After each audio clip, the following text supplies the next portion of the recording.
These are my Doctor Who books, which are kept together on one of my shelves, usually. I have them out here now so I can put them in this video. With the exception of Doctor Who and the Invasion of the Dinosaurs, which goes with my dinosaur fiction books, not with my other Doctor Who books. And the shocking and world-shaking explanation for that will come in just a minute.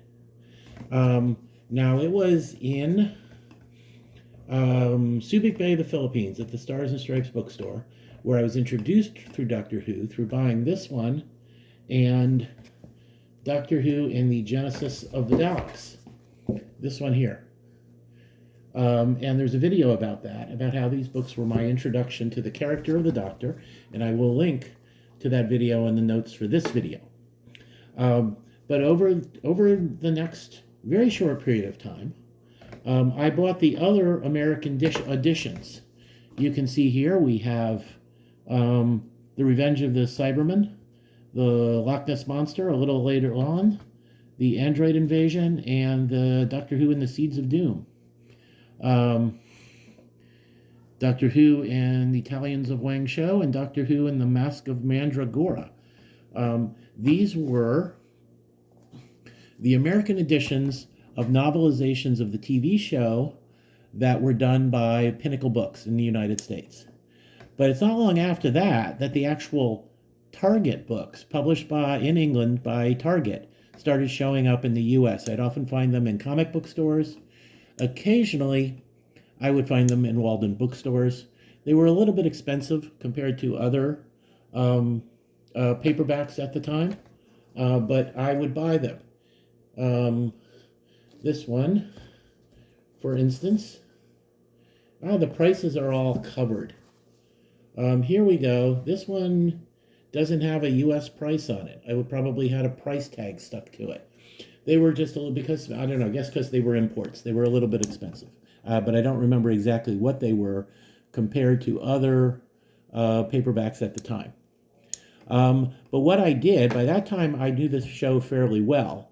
And it was beginning to show up on public TV over here. It wasn't the big commercial juggernaut it became. And I would watch it, I think it showed up Sunday nights on our local PBS station. And I would watch it, and I was becoming familiar with the show and familiar with Tom Baker's performance. Later on, they went back a little farther and showed John Pertwee, and then eventually all the classic Doctors. When Peter Davison took over the role from Tom Baker, they showed those episodes. So it stayed on public television, I think, through the original run.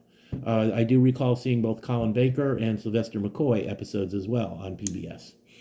And also, this was pre-internet, but somewhere or the other, I was able to find episode guides in order.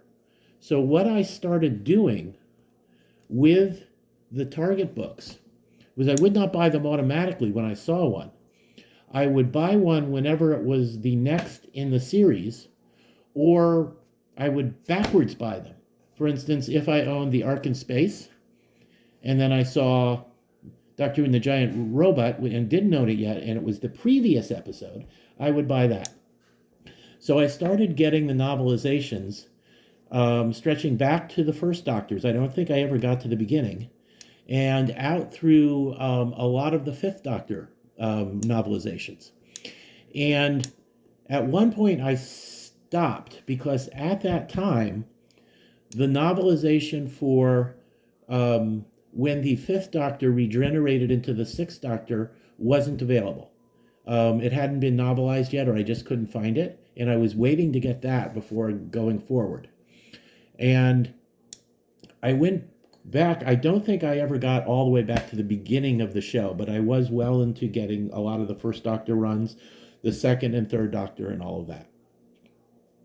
And then Target novelizations became less common, and that was that. I had what I had. Not a complete set, but a close to complete set.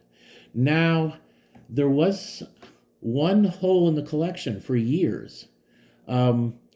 Douglas Adams, the author of The Hitchhiker's Guide to the Galaxy, was story editor during the Tom Baker years for a while. And he wrote an episode called Doctor Who, The City of Death, which would have gone Um, right here, after Doctor Who and the Destiny of the Daleks, there should be a Doctor Who in the City of Death that goes right here. And then later on, he also wrote during the one season where the shows were all involved with the Doctor searching for different aspects of the key to time. The second one would have gone right here, Doctor Who and the Pirate Planet, a Douglas Adams story. And also there was an episode called Shadow that was never completed. It was never aired because it was never completed, I believe, because of a strike at the BBC. And that was a Douglas Adams script. And for whatever reason, I don't know if they hoped Adams would get to him before he passed away. I don't know if there were legal reasons or whatever. Those were never novelized during the Target days. They were novelized, I'm going to say 10 or more years ago.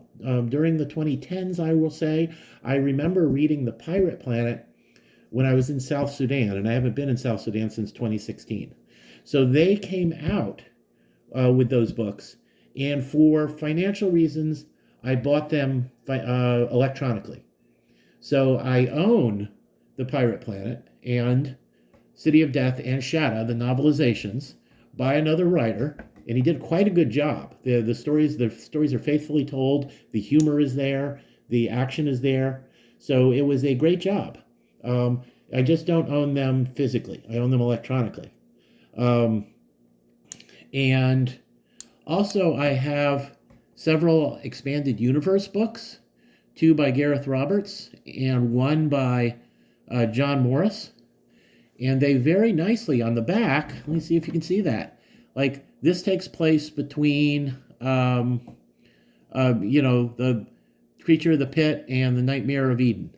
And then later he wrote, this was the Romance of Crime. Later he wrote the English Way of Death. And that takes place right after Romance of Crime. So they're in their proper spot. The same with the Jonathan Morris Festival of Death, a really fun book.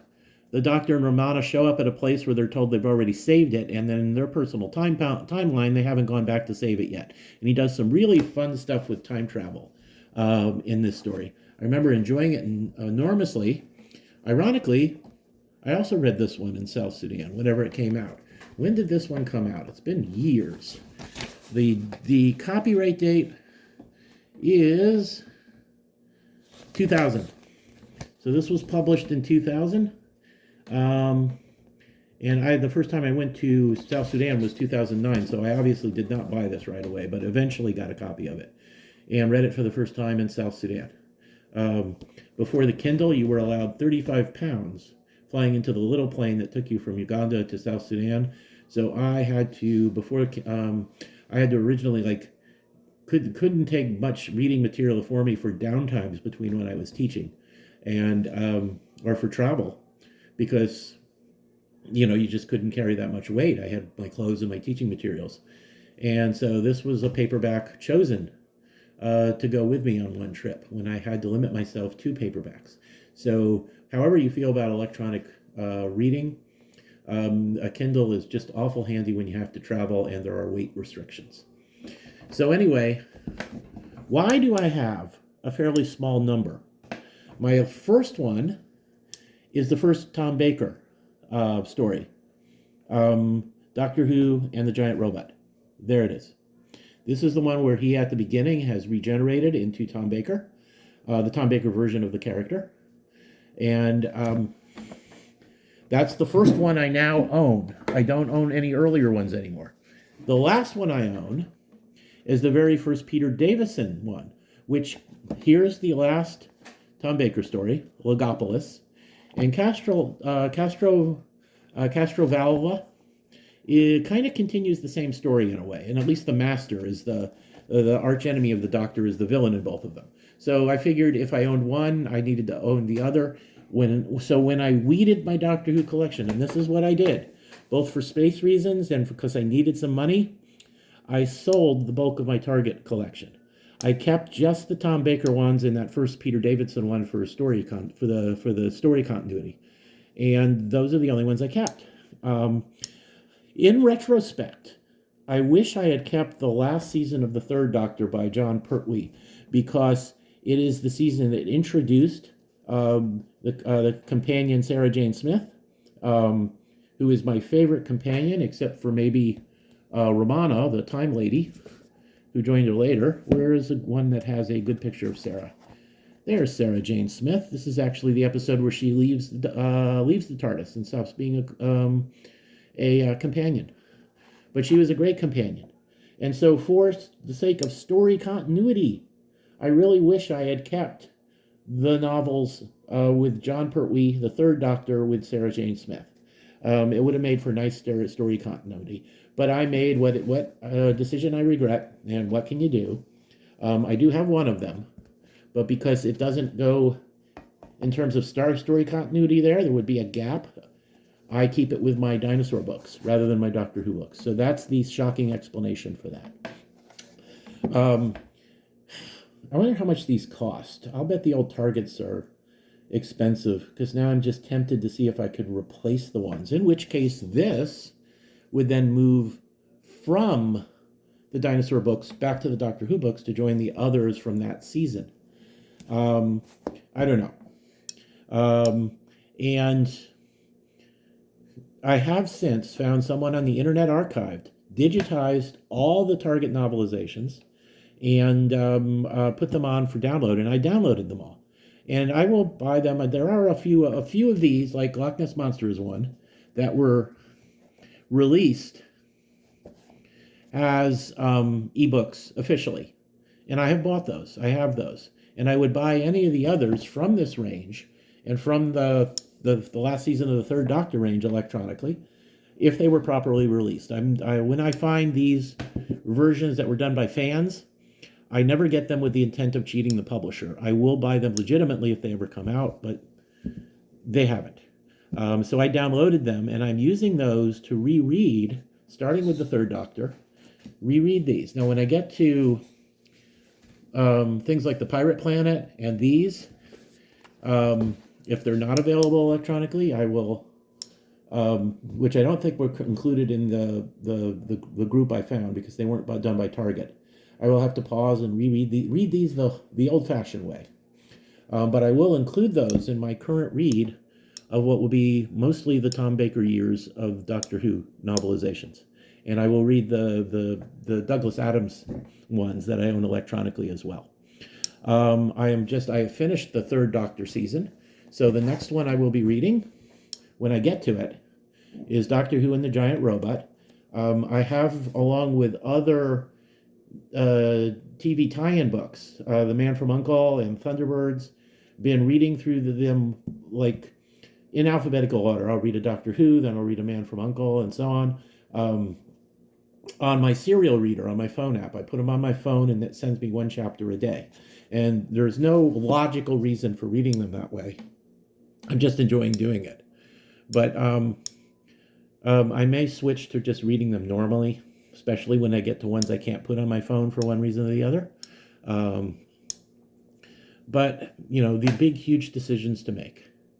And, of course, my biggest decision was when I had to weed my collection, and I did. I had no shelf space, and I could get a nice bit of money for them. I did not keep the last season of the Third Doctor, and so I feel like I have kind of a story hole in my physical collection. And that's the tragedy of it. These are decisions we make in life that we come to regret. But there you have it. So these are my Doctor Who books, and my explanation for why Doctor Who and the Dinosaur Invasion is not with the other Doctor Who books. Thank you for listening.